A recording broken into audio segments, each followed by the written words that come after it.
নমস্কার, বাসন্তী রান্নাঘরে সবাইকে স্বাগত। আজকে আপনাদের সামনে নিয়ে এসেছি তালের বড়া। তালের বড়া পছন্দ করেন না এমন ব্যক্তি কিন্তু খুবই কমই আছেন। তাহলে চলুন সুস্বাদু সুন্দর একটা তালের বড়া রেসিপি আপনাদের সামনে তুলে ধরেছি। আশা করছি রেসিপিটা ভীষণ ভালো লাগবে, আর ভালো লাগলে অবশ্যই আমার পাশে থাকবেন। ভিডিওটি পুরো দেখার অনুরোধ রইল। তাহলে চলুন শুরু করা যাক।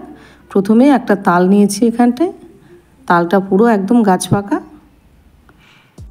তালটাকে এভাবে ছাড়িয়ে নেব, আটিগুলো আলাদা করে নেব।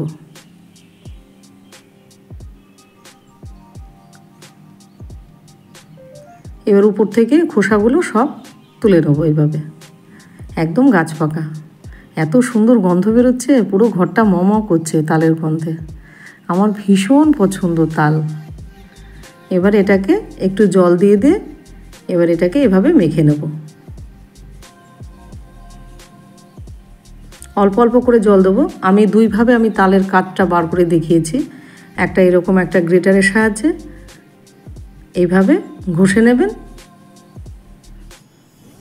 দুটোতেই খুব সুন্দর বের হয়। আর এরকম যদি এরকম ফাঁকা থালা থাকে, এরকম ফুটো ফুটো থালা থাকে, সেই থালা দিয়েও কিন্তু অনায়াস হয়ে তালের কাঠটা বার করা যায়। দেখেন দুটো মিলে কতখানি তালের কাঠ বেরিয়েছে। তালের পাল্পটা অনেকটা। এইবার এতে আঁশ আছে, এবার আঁশগুলো এভাবে একটা স্টেনারের সাহায্যে এভাবে ছেঁকে নেব। এই যে কতখানি আঁশ বেরিয়েছে। এবার দেখেন তালের পাল্পটা কি সুন্দর হয়েছে। এবার এটা পুরো এক জায়গায় করে নিই। দেখেন কি সুন্দর, খুব সহজেই হয়ে গেল। এবার এখানে নিয়েছি আমি 500 গ্রাম সুজি নিয়েছি।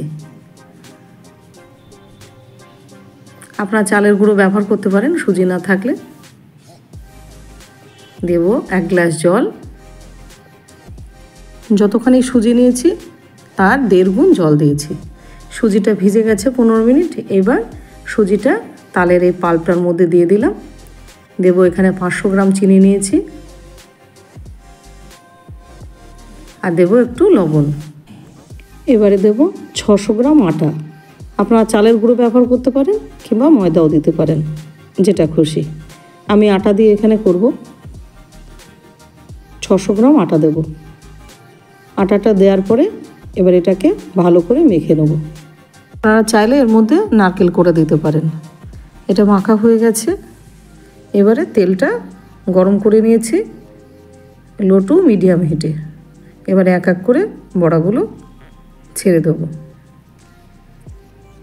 তেলের হিটটা দেখে নেবেন একবার। প্রথমে একটা ছোট করে একটা দিয়ে দেখবেন যে সেটা ফুলে উঠছে নাকি, তারপরে বাদ বাকি দেবেন। আমি একেবারেই দিয়ে দিলাম। হাই ফ্লেমে কখনোই বড়াগুলো ভাজতে যাবেন না, তাহলে কি হবে, উপরটা পুড়ে যাবে, ভিতরটা কিন্তু কাঁচাই থাকবে। একবারে বড়া তৈরি করতে 10 থেকে 15 মিনিট সময় লাগবে। ধীরে সুস্থে করবেন, তাহলে আস্তে আস্তে ভিতরটা কুক হয়ে যাবে। আর উপরটা একদম ক্রিস্পি আর ভিতরটা একদম সফট, যদি একটু আপনি সময় হাতে করে যদি ভাজেন। আর পারফেক্ট ব্যাটারটা অবশ্যই রেশিওটা দেখে নেবেন, কেননা যদি ঠিকঠাকভাবে না হয় তাহলে কিন্তু আপনার এই যে ব্যাটারটা দেবেন সঙ্গে সঙ্গে নিচে লেগে যাবে। আর আমরা একটুখানি কড়া পাকেরই বেশি ভালোবাসি। তালের বড়া, যে কোনো বড়াই একটু কড়া পাকে, একটু লাল লাল বেশি হলে সেটা আমাদের বেশি পছন্দ হয়, খেতে ভালো লাগে।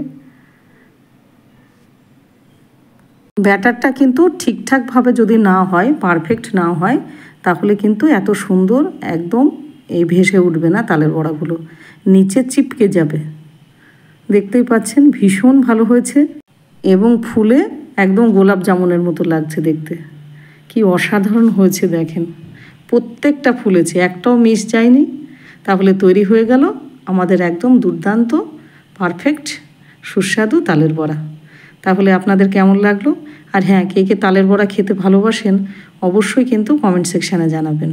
আর প্রতিনিয়ত যারা আমাকে সাপোর্ট করে চলেছেন তাদেরকে আন্তরিকভাবে একদম হৃদয়ের গভীর থেকে তাদেরকে ধন্যবাদ জানাই।